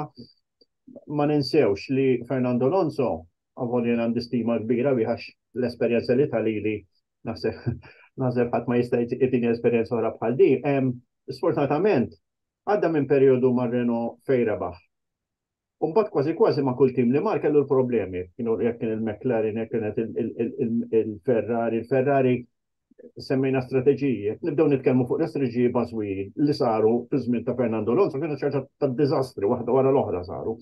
Jiġifieri dawn fil da driver isma' filli jatem fuq, filli ma tistax tiġi waħda tajba. U għallu stess, għal isma' I need to get away. I need to get away from the sport, għalli m'għandix interessat, u naħseb dak huwa fattur importanti fil-Formula 1, naħseb iktar minn sport ieħor, sewa sport ieħor ta' tistikja. Imma l-fatt li ġi lura ġi ċerta determinazzjoni. Jien onestament meta rajtu għaddax kien dar raġel, ġifieri, u naħseb l-Aston Martin kellhom bżonn xi ħadd hekk, kellhom bżonn xi ħadd a bit of a leader. U jiena forsi l-uniku ħaġa li nikkritika lil Fernando Alonso li huwa mentalità mediterranja bħalna li jekk hemm xi ħaġa ħażina ħajajdilek minn naħa l-oħra ta' triq mhux se jġib espressilek f'widnek. U dik kienet waħda mill-issues li iddistruġġiet ir-relazzjoni tiegħu li kellu ġol Ferrari. Sewwa ġifieri huwa bniedem. U issa ħaġa mal-McLaren hemm biex ikunu għadda kollox. Iva, ma il-McLaren forsi ħanajlek kien hemm it's a bit of a complicated story. Imma issa wkoll, ġifieri smajni aħna wkoll fuq il-team radio, ġifieri beda jtisma' ħares li karza don't getting anywhere. Ma ninsewx is-sena li għaddit il-Alpin, għallhom isma' għallu din karza tal-Formula 2 ta' mhix karza tal-Formula 1. Jiġifieri minn ma tittammiraħ dar raġel u l-prestazzjonijiet li kien hemm. L-isfortuna kienet, kif tkellimna fil-bidu, li daw bdew karozza kompetittiva immens, imma sfortunatament id-development spiċċa. Għalli da bdew jaqgħu lura, ġifieri inti ma tistax nagħmel. Imma insomma, wieħed jara għanqas isperaw li s-sena d-dieħla naraw fisuq ukoll. Tajb, mela, immorru għattini waqfa ta' reklami jibqaw magħna għaliex fit-tielet parti tal-programm. Ser nitkellmu fuq il-Williams kif ukoll Pierre ħajtina l-aħħar aġġornamenti fuq il-laqgħa ġenerali annwali tal-FIA li hemm għaddejja bħalissa ġewwa Baku. Għal daqstant 3 minuti aħna nieħdu dat-silma intom taraw naqa' dak kollu li l-sponsors tagħna qegħdin joffru nħeġġukom tużaw is-servizzi tagħhom biex indirettament tkunu qegħdin tgħidu lilna u mbagħad nirritornaw għat-tielet parti. Ibqgħu magħna.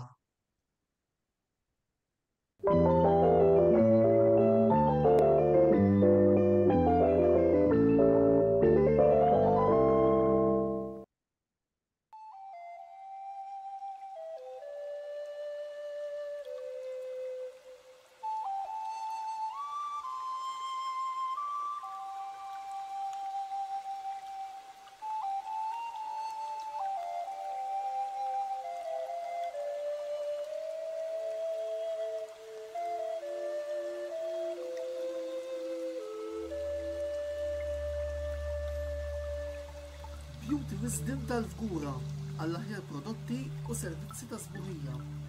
Żuru wkoll Nails by Xarawna fl-istess stabbiliment għall-aħjar servizz ta' trattament ta' dwiefer.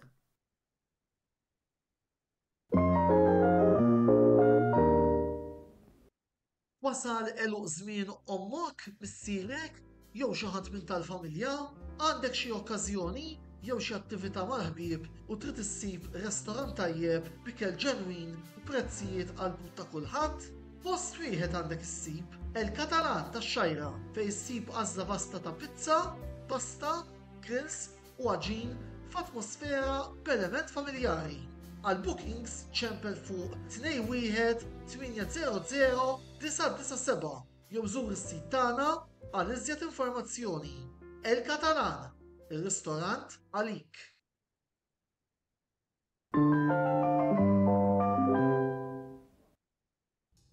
Smajt wara ħar waħda minn Game Breaker. Jekk tixtru rigal tal-minit minn għandhom u tħalluh fl-istabbiliment tagħhom ġewwa bil-Kirkara, ejjew nhar 23 u 24 ta' Diċembru li ġej fl-istess ħanut. U ser ikun ħadd iżjed minn Santa Claus li ser ikun qed jagħti rigal tal-miliet lin-nies tagħkom.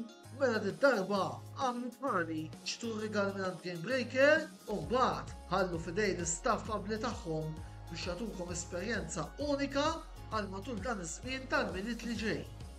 Game Breaker, l-aqwa logħob tal-PlayStation, Xbox u Switch.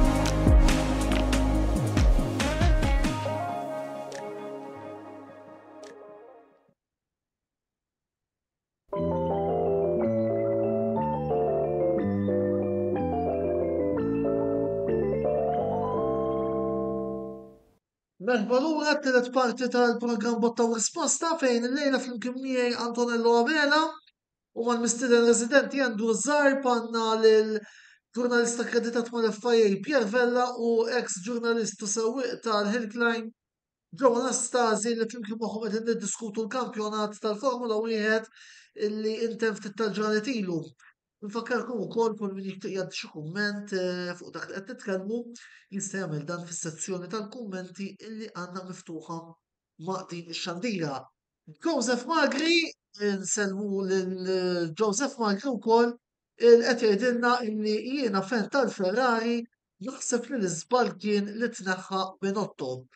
Pier, domanda naħseb ma tista' Joseph għal dal-komment. U għalli dispjaċih li telaq Binotto. Fil-ferma tiegħu l-iżball kien li tneħħa Binotto. Le, ma ta' ma naqbel assolutament xi miegħu. Binotto huwa inġinier print, qed ngħidu li dajlu mal-Ferrari minn Michael Schumacher, ġifieri he proved this well. Fil-Formula 1 diġà semmejta di. Fil-Formula 1 ma jistax ikollok a sweet nights person. Niftakru Stefano Domenicali, niftakru that's not your role. U naħseb jien hemmhekk kien l-ikbar żball fl-opinjoni tiegħi li għamlu l-Ferrari. Naħseb jien hekk ikun Binotto m'għamlux team principal kif ikollhom ġrat qed igawdi pożizzjoni b'saħħitha ħafna fir-reparto tal-magni, għaxa kienet il-punto di forza tiegħu, sewwa.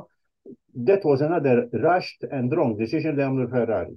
Issa x'ġara, da sfortunatament il-karriera tiegħu spiċċat kellu x'taqmel mal-Ferrari qed issemma diversi instances li ħajkun ma' xi imma onestament, I cannot see it working.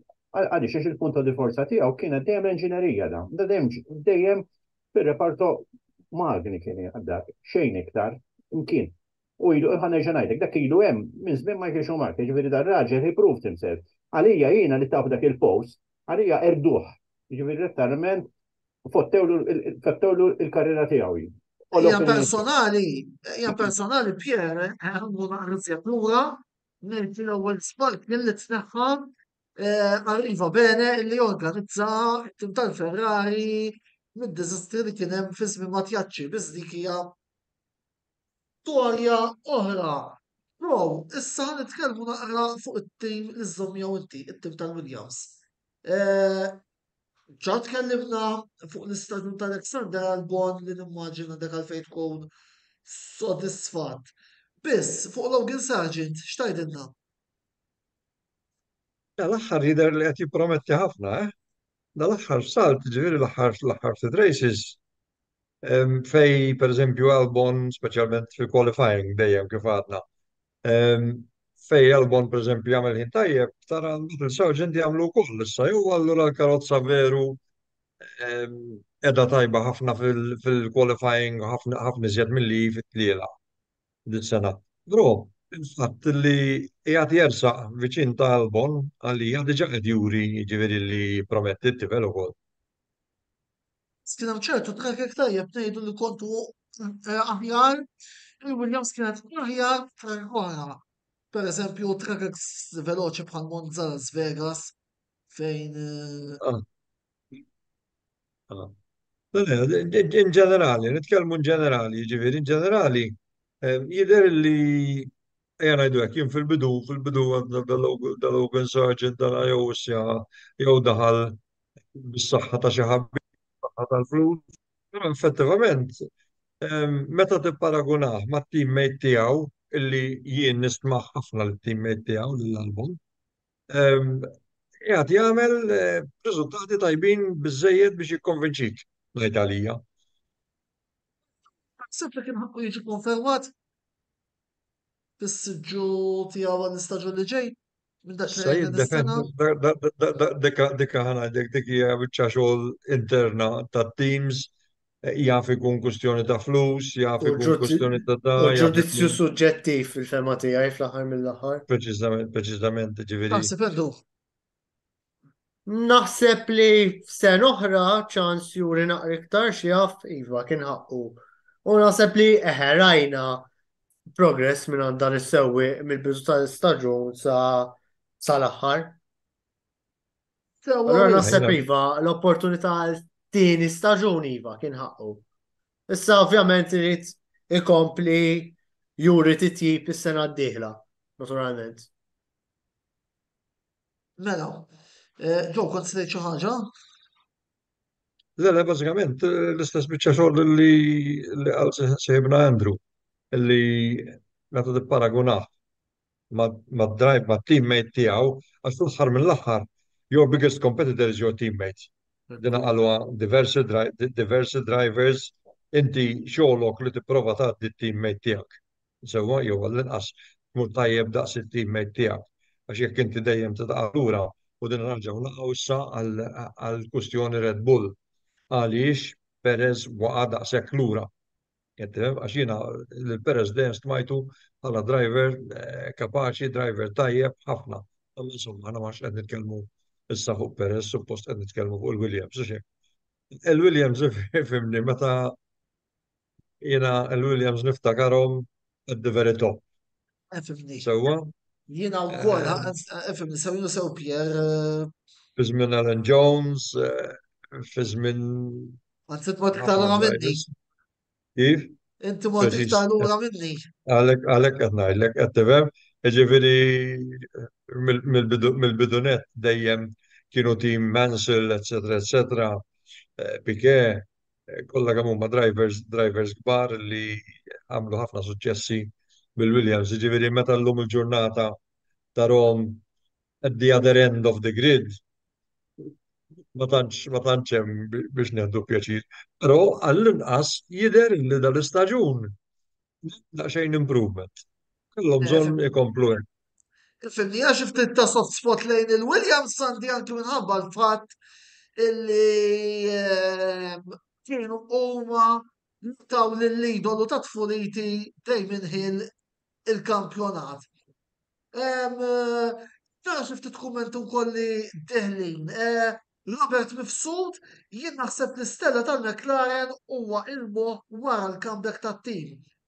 Il-partitari tal-McLaren ħerqana biex jerġa' jibda l-kampjonat, mela, għamlu ġabjien, u mbagħad ma nitfaqqa fuq il-penalty l-ewwel. Andrea Stella, iva, nemmen li għandu sem, biss Robert ma rridux ninsew ħansejħilek, it-tabula rasa illi għamel Zach Brown kapo dej kapi tat-tim fil-bidu tal-istaġun fejn tajjar il-James Key u daħħal kumitat ta' tlet inġiniera biex jieħdu ħsib sections tagħhom voldiri Stella minn xogħol tajjeb din is-sena. Imma ejja nżommu frasna illi the buck stops with Zach Brown u jekk forsi anki is-sena l-oħra ngħid f'diversi videos wara t-tellieqa dis-sena jekk ifalli irid jirrispondi, naħseb illi mhux tal-li rispondini, tal-li kważi sadli ħalqi pekkato illi l-McLaren ma rbaħniex dik it-tellieqa meta nitkellem ftit supporter tal-McLaren ukoll illi żgur kien ħaqna nirbħu il-panel, ma nafx jekk tiġi xi ħaġa fuq il-kumment ta' Robert fuq il-merti u d-demerti ta' Andrea Stella. Jena dejjem najt l-istess biċċa xogħol. Hija combination Ta' sħiħa kulħadd. ta' kulħadd u ta' kollox. Illi kif snaġġa nsemmi l-Ferrari. Ferrari għandu mill-aqwa drivers li hemm bħalissa on the grid. Sewwa, il-karozza m'għandi l-ebda dubju minnha. U l-inġinieri tagħhom m'għandi l-ebda dubju assolutament minnhom aqqas. What is missing? Somewhere in the link hemm xi ħaġa. Jien personalment inħoss il-link, il-missing link hija il-komunikazzjoni during the races themselves. During the races themselves, il-komunikazzjoni dak il-ħin. Ngħid li hija il-missing link tal-Ferrari biss. Issa, meta dan teams oħrajn jista' jagħti il-każ ħafna. Aħna qed nitkellmu issa fuq il-McLaren. Il-McLaren naħseb illi at this stage they are getting their act together kif jgħidu bl-Ingliż. Sewwa fl-aħħar they are getting their act together. U hu pjaċir illi nara il-McLaren tajjeb għax il-McLaren dejjem kien tim li smajtu ħafna u rispettajtu ħafna. Sewwa dejjem kellu ħafna mid-drivers li oġbuni ħafna wkoll. Sewwa u tkun ħaġa sabiħa. Il-fatt illi b'magna Mercedes qed jiġru daqs il-Mercedes u iżjed diġà hija enough proof għalija illi veru hemm progress jimkien. U ma rridux ninsew li mhux work steam il-McLaren. Għalhekk qed ngħidlek preċiż. Marret l fuq il-Magna Mercedes ser jibqgħu customers sal-2030. Jerġa' minna Joseph Mark fejn qed jgħidilna ma ninsewx li Binotto s-sena l-oħra rebaħ titlila u Vasser le. Imma min-naħa l-oħra taħsbu li Vasser ħajfi fil-Ferrari fejn kienet xi darba? Ħajrispondi Pier fuq il-Ferrari. Eżatt. Ħajrispondi Pier fuq il-Ferrari. L-ħaġa diffiċli li intom semmejtu l-McLaren. Il-McLaren meta tħares l-istoria tal-Formula 1, ġifieri jekk u tibda minn 1950 tibda ġejlaw, tirrealizza li kien hemm timijiet li kienu fil-quċċata. Nislu ftit u reġgħu telgħu. Ġifieri jekk aħna tinsemmu hekk il-McLaren, jekk nisemmu l-Cooper, jekk tinsemmu l-BRM, jekk tinsemmu il-Ferrari. Mela il-Ferrari huwa tim li kien hemm from day one.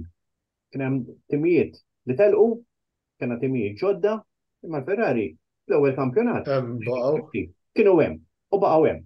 Kien hemm drabi ta' fej għalulhom li l-karozzi tagħhom trakter aħjar minnhom u kien hemm drabi fej Luca De Monte żemmol qad isma' ħanżarma u ħanitlaq lem u ħammur intalaq l-Amerika u kien hemm qabel Luca De Monte żemmol fej il-Ferrari għamlu tliet titlila għax kienu misbugħin ħommor ma kienu misbugħin bojot u blu għax kienu ħajtilqu mill-Italja u kienu sejrin l-Amerika, ġifieri kien hemm biex il-Ferrari tiqpa l-Ferrari. Jiena naħseb, di opinjoni tiegħi. Li kif jgħid il-Malti il-ħuta minn rasa tinten. Issa jekk għandek CEO, mhux Fred Fazer, jekk għandek CEO li qed imexxi l-grupp. U li m'għandux fl-opinjoni tiegħi idea x'inhi klassa ta' Formula 1, għax tisimgħu Ġoret flag.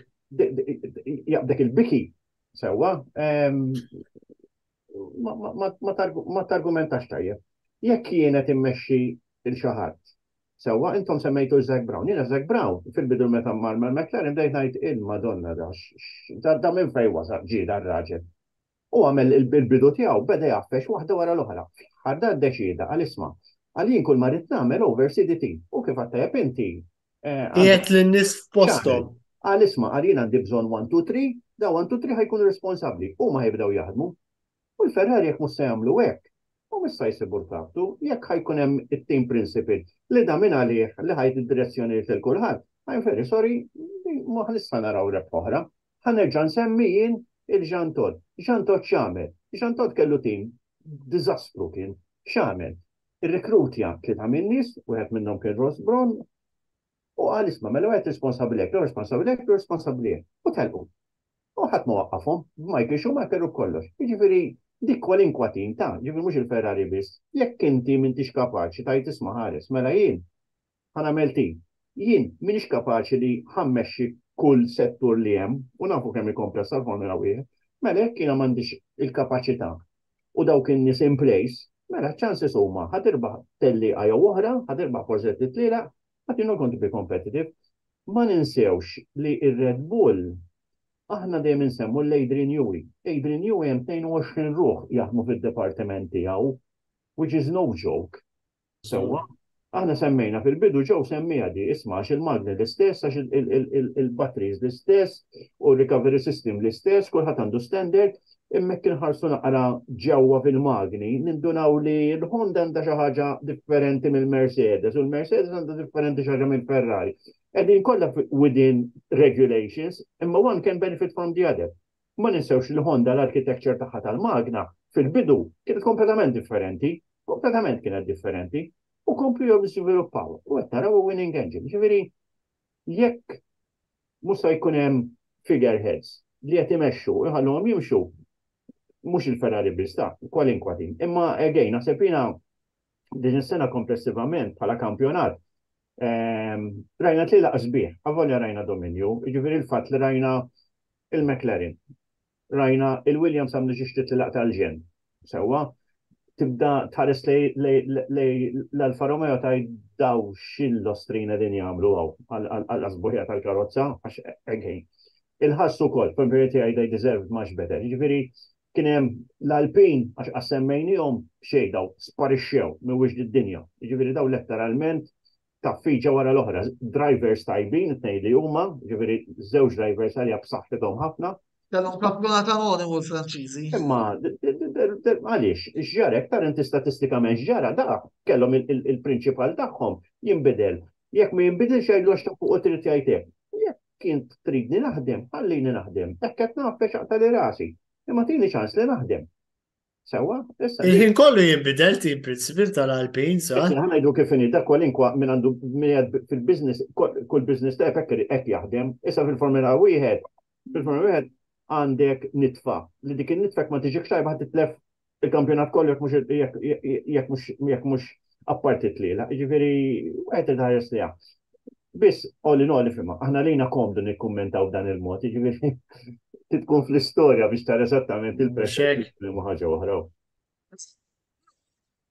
Ma għaddejja l-Assembleja Ġenerali tal-FIA ġewwa Baku, naf li wkoll bħalissa għaddejjin naqastej għala Dallas Dynasty, forsi tista' telaborana naqra ftit x'inhu jiġri? Tuesday li għadda bdiet l-Energy Assembly tal-FIA, s-sena deċidu li morru Baku, saret fil-konklużjoni għal-fejn deċidu li morru Baku, jina jgħataw minn xem, għax s-sena li kienet Bologna kienet faċla ħafna li morru u irħas għal-stajna nattendu. Kienet interessanti fil-rigward tijaj, since March ta' dis-sena, qed nifforma parti minn kumitat minn Commission for Environmental Sustainability within the FIA. Fil-fatt waħda mill-roles li kellna kienet biex naraw il-kampjonat kif jista' jkun iktar sostenibbli mill-lat tal-vjaġġar. Fil-fatt jekk forsi taraw il-kampjonat tas-sena dieħla diġà twikjajna naqra mhux ħażin. Fil-fatt għadek il-bamin irid fl-offsinar ħajn ta' għal-commission u fil-fat ħajtla r-rapport għana. Fil-fat kien rapport kompressiv ħafna, kien interessanti ħafna. L ħaġa jena mux wahdi kont, kelli ħamsa minn nis brillanti, ġiviri jena letteralment das mill-li għamilt maħħom ġiviri tal-limt immens. U tħalna f'dettali, ġiviri wakka per eżempju l-aeroplani li jett iġorru l-kargo minna ħall-oħra, xtib ta' magni għandhom u xtib ta' emissions għandhom, ġiviri tħalna f'għazek dettal. Mbagħad kien hemm tajb li badna ċerta sekis u għamilna case study fuqhom.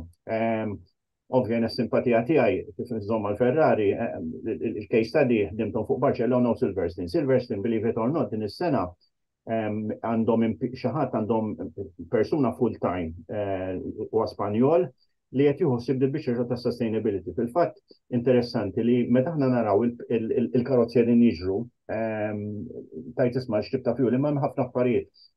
U di parentesi, tajjeb li ngħidu li Sebastian Vettel avvoli ħareġ mill-Formula 1 qed jaħdem ħafna fuq dan ir-rigward. Fil-fatt Sebastian Vettel għandu kollezzjoni ħelwa tal-Formula 1, jiġifieri ma konx naf li għandu tnejn McLaren u mhux waħda. U fil-fatt dan qed jirranjhom b'advanced sustainable fuels. Ġifieri aħna bħalissa kwaħed qed jitkellem fuq electric cars u fuq hybrids, misa jgħidilkom l-ebda state secret, imma wieħed mill-proġetti li ħeddimna fuq is-sena li għaddiet kien alternative fuel li qed jgħaddi fit-tlaq tal-karozzi. Fil-fatt kien hemm perjodu tal-WRC fejn saqsunix meħx ma nistax ngħidilkom, kien hemm karozza partikolari fejn b'żewġ karozza ħadmu l-istess stage u waħda kellha dak tip ta' fuel li fida bażikament huwa għandu emissions ħafna inqas. U mill ta' performance jgħadder. U minn ngħidilkom il-gap kienet minimal. L-istess Sebastian Vettel qed isuq il-karozzi tiegħu b'dak tip ta' fuel u meta tkellimt miegħu ġewwa Silverstone meta saq il-karozza ta' Mansell, il-Williams ta' Mansell, u ġew nista' ngħidlek li dak huwa veru l-post tal-Formula 1 u mhux il-post tal-lum. Għax tisemgħu ġej għaddu ħirex minn Hanger Straight qed jaqleb il-gerijiet u diġà tipaxxik u ġismek letteralment u xew. U fil-fatt għad tisma' biex għamiltilha. Fil-fatt Nigel Mansell għallu sma' għallu il-gerijiet dej taqlimhom ħafna iktar qabel minni, għallu ħinijiet kienu aħjar. Ma qalx li jom il-tire warmers qabel ma ħarex li fi żmien Nigel Mansell. Ma kienx jeżistu. Taw tiswed. U fil-fatt believe it or not, meta kellna il-presentation, għalina l-magja ma mstajt la xejn. Għal kull ma għamilna filter, nħabba il-fuel, għalli di bat iswa pratikament zero. Ġewwa Goodwood, ġew Festival of Speed, saq il-McLaren, u l-istess ħaġa għamel. Ġifieri jiena kif intom tafu jiena nisu electric car minn 2030 minn Sersbal, business nassigurakom li license is not going to go away. Ġifieri dan huwa mitt li kulħadd moving towards it. Il-ħost tal-magna ħajqpem. U nista' ngħidilkom li hemm ħafna. Issa ma nafx l-outcome għadha sa jkun tal-rapport li tellajna aħna. Biss nista' ngħidilkom hemm diversi kumpaniji li qed jaħdmu towards this type of fuel, and this will be accessible not just for racing cars, it will be accessible għal karozzi normali. Ġifieri nisperaw li it-teknika tal-magna ħaniqgħu nisimgħuha. Fingers crossed. Grazzi wkoll Pier ta' dan l-aġġornament ħafif l-aħħar domanda qabel ma ħalli nistgħu wkoll nibdew nagħmlu dan il-programm. Min issorprendikom l-iżjed u min iddeludikom l-iżjed matul dan l-istaġun? Jibda Joe, ikompli Pier u jagħlaq Andrew. Sorprendini, ma nistax ngħid li Verstappen is-sorprendini. Li s-sorprendini huwa il-margin li rebaħ bih. Ġifieri mhux hu bħala driver, jiena l-Verstappen nipparagunaħ ma' Senna. Ruthless, kif tajt, mhux tħuli xej bħala bniedem ġifieri u Senna hekk kien. Track mind assolutament, total dedication u ma jistax assolutament xejn iżjed bħalma kien Senna. Sewwa, bħala kampjonat bħala bniedem li rebaħ jiġi l-iżjed viċin ta' Clark, għax ma ninsewx illi Clark sena minnhom jekk min issejjer żball fil-1965. Clark mis-seba' tlielaq tal-kampjonat ħa parti f'6 u rebaħhom is-6 ħa parti. Mela wkoll Is-seba' waħda fit-53. kif? X'inhi? Mela wkoll skari fit-53 din. Right. Però dak 6 out of 7. Sewwa. Però Clark, Monaco, immissja. Monaco, għaliex? Għax rrid jagħmel l-Indianapolis 500. U l-Indianapolis 500 rebaħa wkoll. Jiġifieri kważi 7 out of 7. Efimni, Askari wkoll ma nixxi ngħidu ġifieri, però jiena l-Askari kemm il-ħatu. Sewwa, il-Clark il-ħatu sew u Clark għandu tal-lum ġifieri l-idolu tiegħi. Sewwa. Però Verstappen inxabħu lil Clark bħala totally dominant. U l-Senna bħala karattru.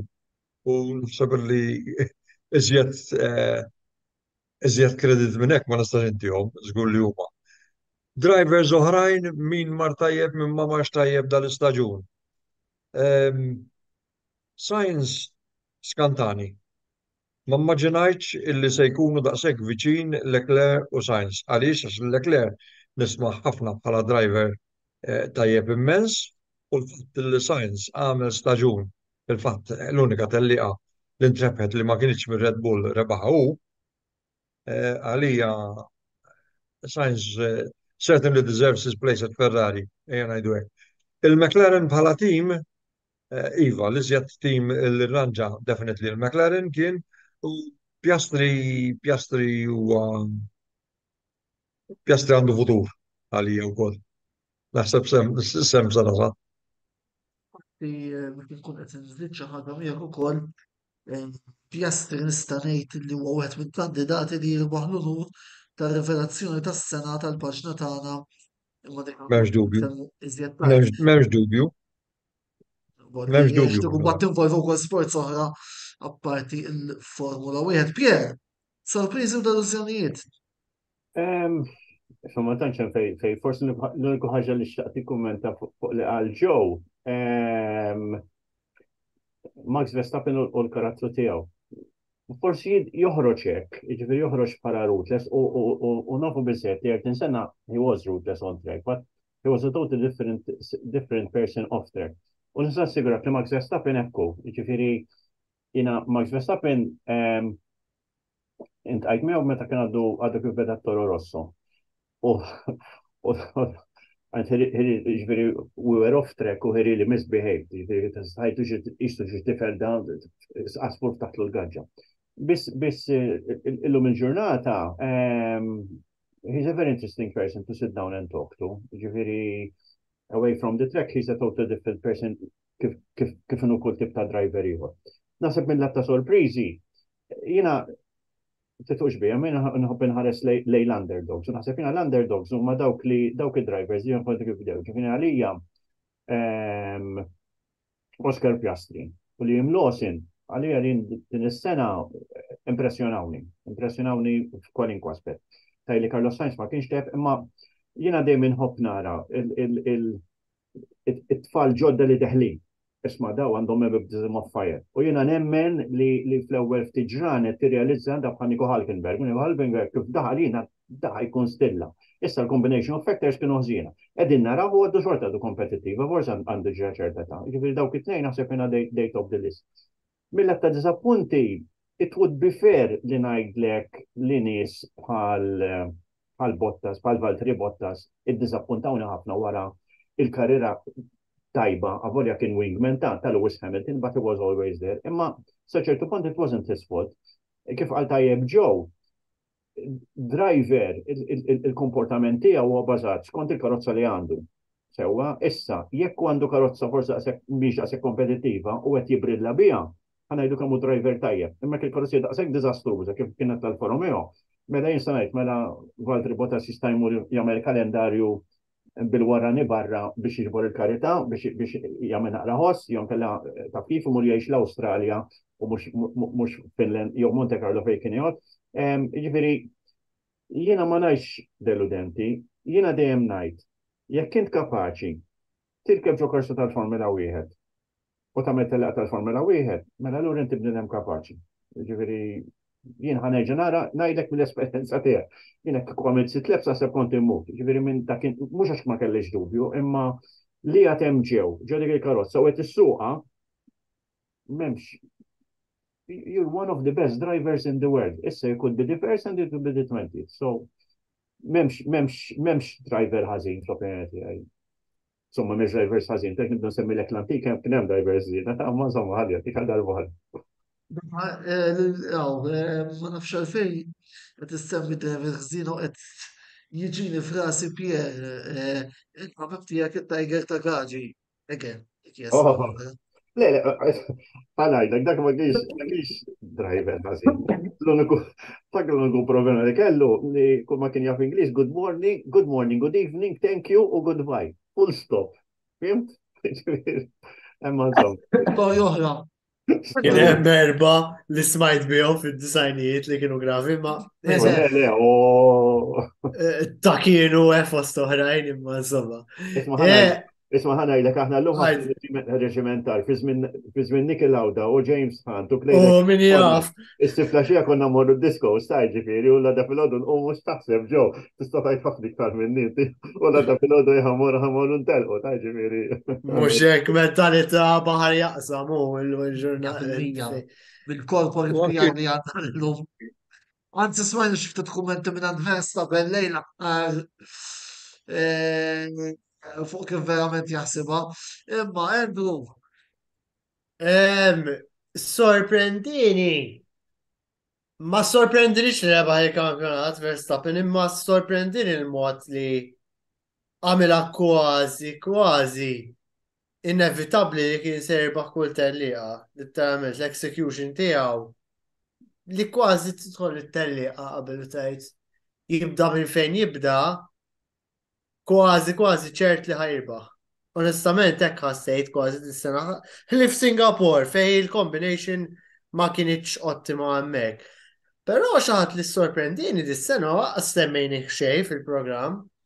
Yuki Tsunoda dis-sena. Jina impressjonani ħafna kontra t-teammates tiegħu dis-sena. Jider li matura ħafna fil-fema tiegħi Tsunoda u kontra t-teammates tiegħu he had the upper hand overall, more or less.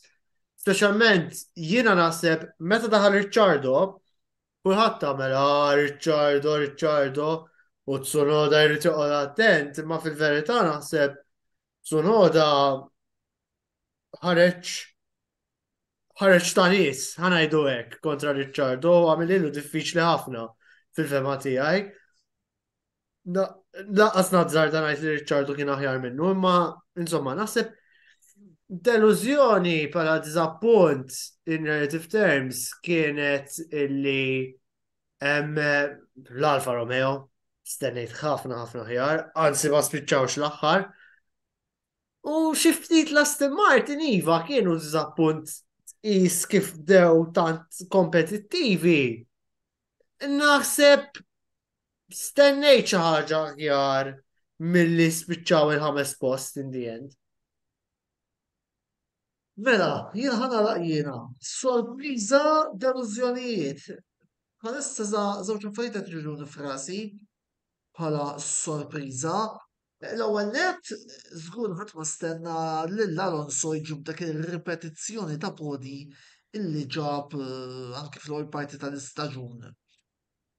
Sorpriża oħra għalkemm nerġa' ntenni ħanisimgħu ħafna qed neffaħ l-affari imma bħalma nibqa' ngħid ewwin is ewwin u l-fatt li fl-ewwel staġun tiegħu bis-sitwazzjoni tal-McLaren kif kienet jastri rebaħ tellieqa għalkemm hija sprint għandha titqis bħala waħda mis-sorpriżi tas-sena.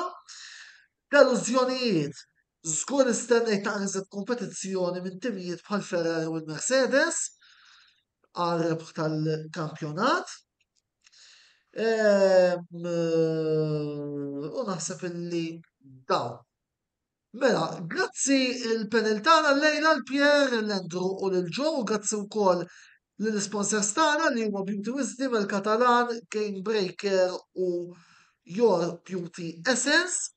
Infakkarkom ukoll illi dan il-programm daqsija oħra ikun disponibbli fuq il-YouTube channel tagħna il-Kamra Sportiva daqstant inħeġġiġkom biex tidħlu hemm ħalli ma titilfu tnejn mill-kontenut kollu li noħor ta' kuljum u jitna ta' kuljum fuq dik il-paġna. Għada ser ikollna 3 programmi. Fl-erba Mix Zone fej fih ser ikollna il-kummenti tal-lobiet Sheffield United, Liverpool, Maġuri English Tea u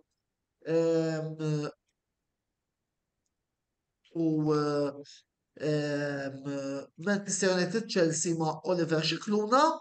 Fis-sitta mbagħad Lorjana Brinkat tirritorna mill-programm tagħha il-ġimgħa tal-Kamra Sportiva fejn hemmhekk se nagħtukom ħarsa ta' xi programmi se ntukom fil-ġimgħa li ġejja u fil-11 il-programm prinċipali tal-ġurnata Mark Kembri ftit mumenti wara Juventus Napoli se jidħol live u ħajtina reazzjoni tiegħu narawna qamar x'burda se jkun fiha wara dik il-logħba.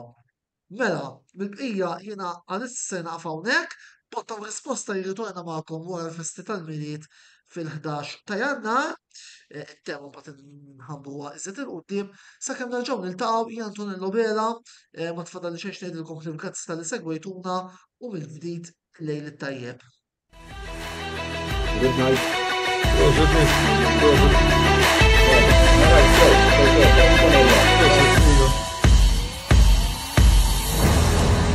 Botta risposta ġim wassal lilkom bl-isbaħ xewqat ta' Beauty Wisdom, El Catalan, Game Breaker u Your Beauty Essence.